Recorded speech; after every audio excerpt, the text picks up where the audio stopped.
When I move, you move, just like that. I'll find it for you. I'll Charlie, find it for you. when the president opens the till, Charlie, the day we the will president storm will Osu open, that night like and say, like dance.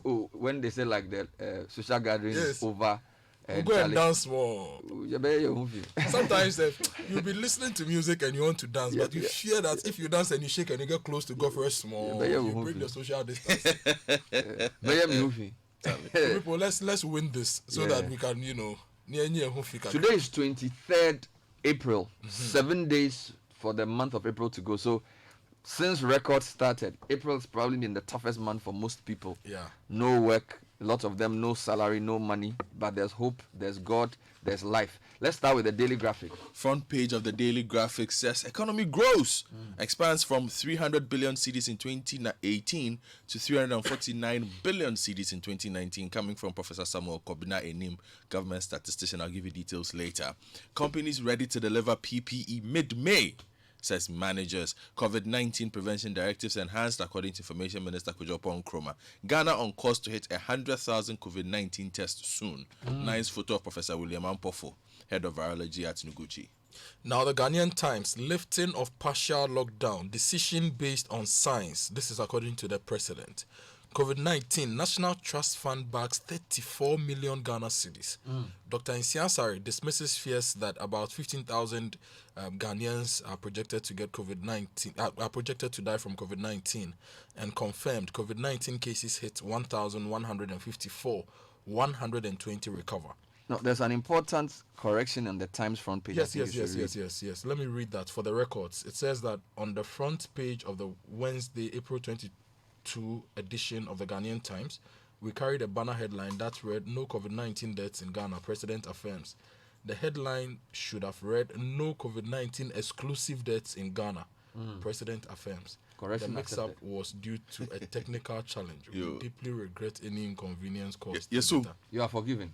Let's front move. page of the Daily Guide, 120 recover from COVID-19, cases hit 1,154. Christians, Muslims support Nana. Core FS FDA fight rages on US military deal ruling agenda, and fetish priest kills twin brother. Oh, Charlie. this is Now, the new crusading guide, Chief Imam lauds government for lifting lockdown. COVID-19, Ghana will not record 3 million cases, Dr. Nsiasari.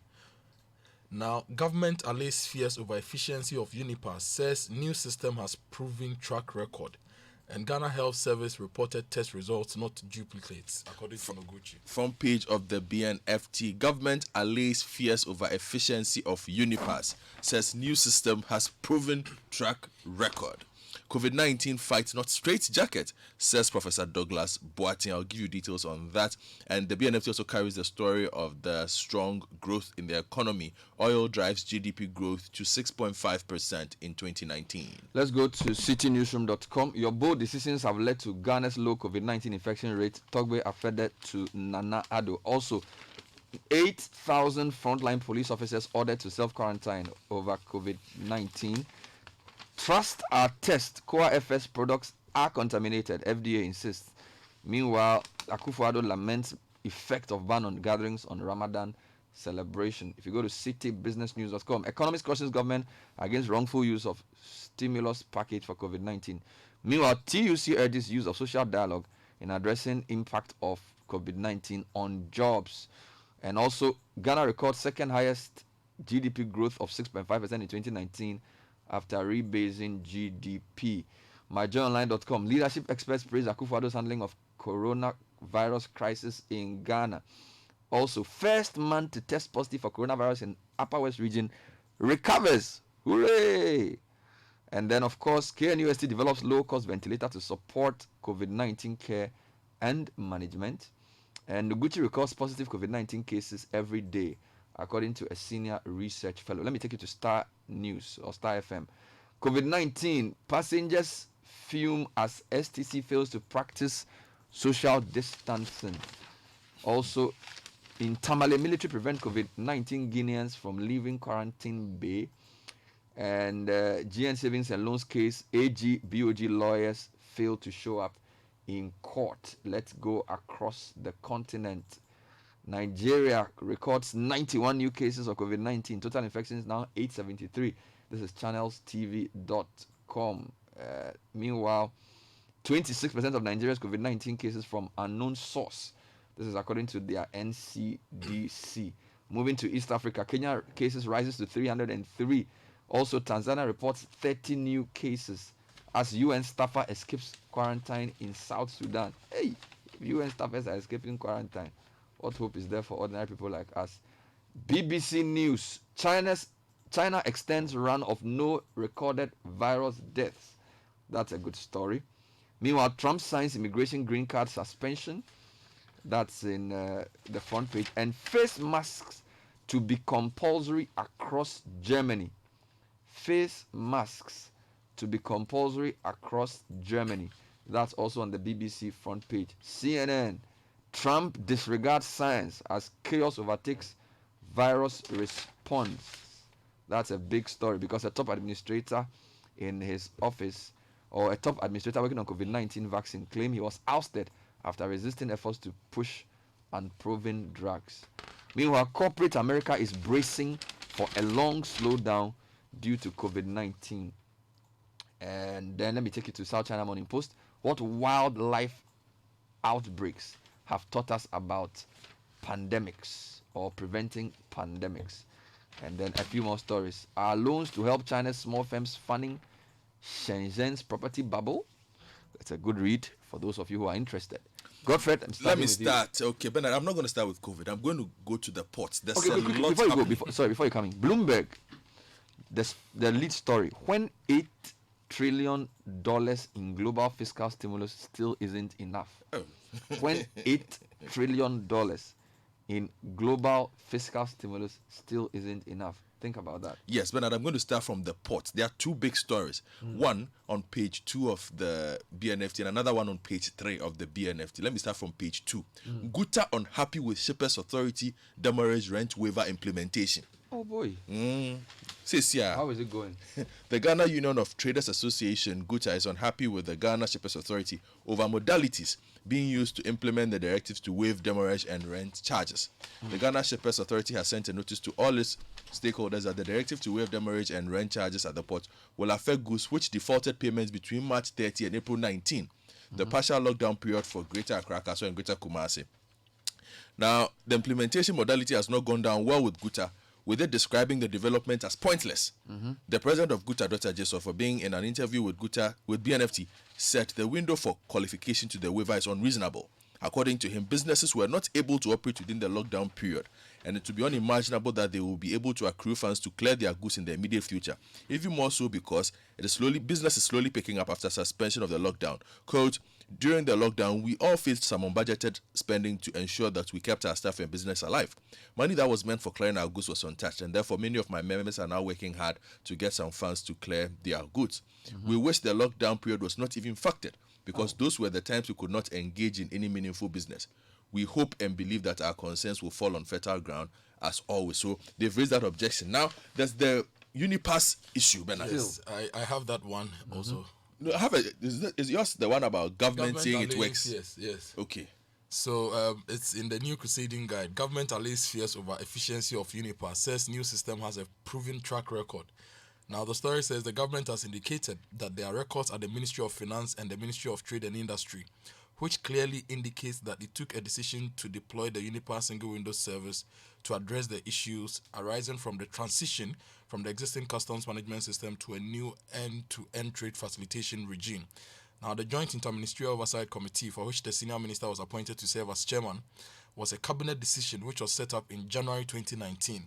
The senior minister has since performed this role creditably and diligently by holding meetings and addressing the issues with the various entities, and GCNet was invited for discussions on a fair and amicable transition to the new system. The government has therefore debunked reports that the company operating the new customs clearing system, known as Unipass, has no track record and the required competence to execute the work at hand. According to the government, the impression that the Unipass technology has not been deployed or tested anywhere in the world is not accurate. And they write that the Unipass technology has been deployed successfully in Tanzania since 2015 under the name TANSYS, which World Customs Organizations has acclaimed as one of the best innovative trade facilitation systems. Cameroon, like Ghana, has deployed the same technology after successfully developing their system early this year. A statement released by the government argued. No, but I think also there's a bit of an issue here, Bernard. So it's efficient. So why is it that the people who are the end of it keep telling you that they are having problems? So maybe they should take the advice that TUC is giving for dialogue, because there's few stories around that. So maybe everybody's talking from one perspective. The practitioners and the implementers might probably have a conversation to review objectively whether it's working. But this thing It may be impacts working one for- person more than the other. That's the point. You see, it may be working for one side and the other side is struggling. Yes. So there needs to be dialogue. All right. Now, so that's a good story to follow. Let me do a few economy stories. The because- economy has grown, pal. Yes, let's go to that one. Yes, according to the front page of the Daily Graphic, the economy has expanded from 300 billion cedis in 2018 to 349 billion in 2019. Theophilus Yati writes that Ghana has maintained its position as the second biggest economy in West Africa after Nigeria. This was after the size of the economy was valued at 349 billion cedis, which is $66 billion as of December 2019, using an exchange rate of 5.2 to the dollar.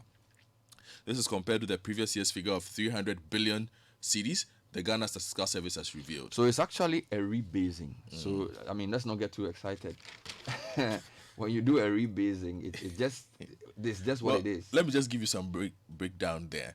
So, non-oil GDP. Regarding the non-oil GDP, which is the size of the economy minus the contribution of oil, the figure stood at 334 billion cedis as of December 2019, an improvement of the 2018 value of 289 billion. When you look at services, it remained the largest sector, with a share of GDP increasing from 46% in 2018 to 47%. Industry contributed 2.4% to the 2019 annual GDP growth rate, though its share of GDP at basic prices increased by 0.2%. It's quite technical. But the paper mentioned that this was because of a rebasing. No. Well, we have the story here, and we know that it's because of a rebasing. Okay, And we also quote the same source. So maybe let me read that version for you to avoid confusion. Ghana records second highest GDP growth of 6.5% in 2019 after rebasing economy. Story by Payosemi Hirduku. Now, then the details that you read are given. According to the Statistical Service, the total value of goods is whatever you said, but the point is that it was due to a rebasing, not due to just any normal growth. Now, economists cautions government against wrongful use of COVID-19 stimulus package. And the head of Economics Department, University of Ghana, Professor William Barboatin, is urging government to restrain itself in the disbursement of its extensive financial package to individuals and businesses as the country continues to face the economic impact of COVID-19 pandemic. According to him, although there is a need to support distressed companies, government must critically assess which businesses to support. He was speaking on Point of View yesterday. On the same program, the Director of Research and Policy at the TUC is urging the use of social dialogue in addressing COVID-19 impact on jobs. Dr. Kwabena Nyakwotu called on government and stakeholders to resort to social dialogue, not social distancing, social dialogue in addressing the economic impact. Social dialogue is the process where social partners negotiate, often in collaboration with the government, to influence the arrangement and development of work-related issues, labor market policies, social protection, taxation, and other economic policies. Now let's go to page 11 of the Ghanaian Times. Confirmed COVID-19 cases hit 1,154. 120 recover. Abigail Arnott writes that at least 112 more people have tested positive for the coronavirus, bringing Ghana's total case to 1,154 as of yesterday. Out of the figure, 120 persons have recovered from 8 centers designated for the management of cases across the country.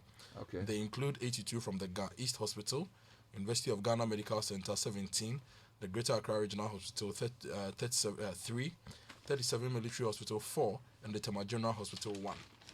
Director General of the Ghana Health Service, Dr. Patrick Kuma Abuaje, who made the disclosure at a news conference in Accra yesterday, indicated that the Ashanti region had also recorded 6 recoveries, with the Northern and Upper West regions recording 6 and 1 respectively. Now, if you check the same page, youth top COVID-19 list in the Ashanti region. Kingsley Hope writes from Kumasi that the youth aged between 20 and 29 years in the Ashanti region top the list of persons most affected by the novel coronavirus disease. Available statistics indicate. The statistics gathered from the Ashanti Regional Health Directorate further indicated that males lead the number of infections. It's noted that 54% were males while 46% were female. Meanwhile, 15 out of the 30 districts in the Ashanti region have recorded confirmed cases of COVID-19. Hey. So far, the region has recorded 3 deaths, 6 recoveries, 8 admissions, and 51 are being treated from home. In an interview with the Ghanaian Times, Dr. Emmanuel Tinkran, Regional Health Director, said, as part of measures aimed at mitigating the spread of the disease, mass screening at areas considered as hotspots in the region would be conducted by the officials. Occupants of various households, he indicated, would be allowed to undergo a voluntary test, and that individuals who would test positive for the disease would be enrolled for treatment. He said the directorate was considering testing those who fall within the high-risk group, such as frontline workers, commercial drivers, traders, and people who come into contact with a lot of people. While we are at it, the website of the Ghana Health Service, which is the main place to go for information, no longer has the national map of the distribution. That is the regional distribution. It also has not broken down the cases into routine surveillance, enhanced surveillance, and mandatory quarantine. It just tells us 1,154 cases and then gives us the graphs for the breakdown. Now, still we are on COVID-19. Let me give you a couple of quick stories. This is a good one. First man to test positive for coronavirus in Upper West Region recovers. This story is by Rafik Salam, MyJoyOnline.com. A 42-year-old man who was the first to test positive for COVID-19 in Upper West Region has now recovered and is about to be reintegrated into the community. Upper West Regional Minister Dr. Hafiz bin Saleh disclosed on Wednesday that the recovered patient has now tested negative for the virus twice, confirming that he was indeed free from the infection. He announced this as a meeting with members of the Sisala West Public Health Epidemic Committee. Now, the man tested positive on March 27 in Ghana after he had traveled through the UK, Spain, Italy, and Egypt. Dr. Bin Saleh said the number of persons in the region who have tested positive for the disease still remains 8, all of whom are being held in quarantine at Wa, except one who is at Nandom. He said 6 of the confirmed cases are from Wa, one from Nandom district, and another from Dafiama Busi Isa. So that's the Upper West region. Then let's talk about Nanado and the funds he's getting. Your bold decisions have led to Ghana's low COVID-19 infection rate. Tobe Afede to Nanado. This is CitiNewsroom.com. President of the National House of Chiefs, Tobe Afede, the 14th, has praised Akufo-Addo for instituting bold measures that have resulted in a rather low infection rate of 1.5% in the country. What I need to say is that 1.5% is positivity rate, not infection rate. It's not the same thing. Anyhow, delivering his remarks on Wednesday when the Executive Committee of the National House of Chiefs held a meeting at the Jubilee House with the President, Toby Afede extended the appreciation of the entire House of Chiefs to the President for this feat. And if you go to my journal line too, they're saying leadership experts praise Akufo-Addo's handling of coronavirus crisis in Ghana. And they mentioned the likes of Professor Bafa Jimandia and Dr. Kobi Mensah and co, who were unanimous in their approval of how the government had handled the crisis since the first case was recorded in March this year. Now, Professor Jimandia is on page 10 of the Ghanaian Times, and the headline says, postpone elections if cases, fatalities peak. And the story says, Professor Bafa Jimandia, a governance expert, has asked the government to consider postponement of the elections on the assumption that come November, the worst of the pandemic manifests. Now, let's go to Noguchi, setting records straight on tests. Center spread of the Ghanaian Times. As COVID-19 cases rise, Noguchi to test 100,000 samples in the coming days. Now, the story says, according to the head of virology of the institute, Professor William Ampofo, some 30,000 samples have been tested by the institute in the last 3 days, adding that the excesses will determine the rate of spread of the virus in the country. Now, he gave a breakdown that Noguchi so far has processed 76,921 samples and tested 70,921. So they have a backlog of 6,000. KCCR has processed 25,219 samples and tested 15,000. So they have a backlog of about 10,000 to clear. He was speaking at a news conference in Accra yesterday and gave the details of Ghana's testing procedure for COVID-19. He explained that to test for the virus, health officials extracted elements from one's nose, throat, and sometimes respiratory pathways. And they go through the process of putting them in pools so that if you have 1,000 samples and you put them in a pool of 10, you'll be able to test them faster. So do not be surprised if in the next couple of days we test about 100,000 samples. It's just a matter of multiplication and addition, he stated. Okay. Let me also tell you about PPEs on page 11 of the Daily Graphic. It says that the local companies contracted to produce personal protective equipment to help fight the coronavirus spread have given an assurance that they are on course to deliver the equipment by the mid-May deadline. The managers of those garment companies said they had adequate and regular supply of materials from Dakusumbu Textiles Limited and the Ghana Textiles Print to produce the items. In the wake of the outbreak of COVID-19 in the country, the government selected 4 government companies, including Dignity DTRT, Sleek Garments, Cuddling Fashions Limited, and Alfie Designs Limited, to produce 3.6 million pieces of PPE to fight the pandemic. When the Daily Graphic visited the premises of some of the companies yesterday to ascertain the progress of work on the project, it was observed that work was going on in earnest. But now you see how local textile companies have risen to the occasion. Yeah, man. And we've been talking about how they've been struggling over the years. Now, if Dignity can do this, if Akusombo can provide textiles, and Akusombo is indigenously Ghanaian, if this gentleman, the apparel guy, he was even at a Citi FM event. His name starts with N or something. Okay, so if all these Ghanaian textile and manufacturing companies can come together to help, we also need to put in place strategies to keep them going beyond COVID-19. Give me a final story on masks, then Yes. I'll take you abroad for a few quick rounds. The Regional Security Council in Accra is going to enforce the wearing of face masks in Greater Accra. Abigail Arno writes for the Ghanaian Times that the Greater Accra Regional Security Council has moved to enforce the wearing of face masks in the region as part of measures to check the spread of the coronavirus. It has deployed a joint police and military team at various points within the region to ensure that all persons moving in and about in the region would put on their masks or face applicable sanctions. Chairman and Regional Minister, Mr. Ismail Ashite, who made the announcement in Accra yesterday after a meeting with the security services in the region, also directed that all MMDCEs should create alternative spaces for trading activities to stop overcrowding in the market. While you're at it, BBC is reporting that Germany states make face masks compulsory. It says all of Germany states have announced plans to make face masks compulsory to combat the spread of coronavirus. Bremen became the final federal region to back the measures, with its Senate set to confirm a decision tomorrow. Masks use will be compulsory on public transport throughout Germany, and nearly all states will also make face coverings mandatory when shopping. Chancellor Angela Merkel strongly recommended their use last week when she eased lockdown rules nationwide. So it's very similar to what we are doing here. Then another story for you. Trump signs order on immigration green card suspension. U.S. President Donald Trump has signed an executive order to temporarily suspend the approval of some green cards. The measure, which contains a number of exemptions, is to last 60 days and then could be extended, he said. Let me just give you a quick one finally, because the Asante Hene spoke about his club yesterday, and Otumfo has instituted a committee to probe Kotoko's $180,000 debt to Esperance.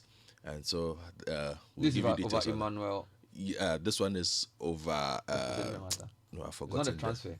No, it's a transfer. It's a transfer. Clotty. Yeah, it's a transfer that is outstanding. Is that the one FIFA fined them? Yes, this is the one that FIFA. So it's Emmanuel Clotty. Yes, the Clotty one. Yes, Emmanuel Clotty. Yes, this is over the Clotty issue. All right. Thank you, gentlemen. That was the newspaper review. Coming up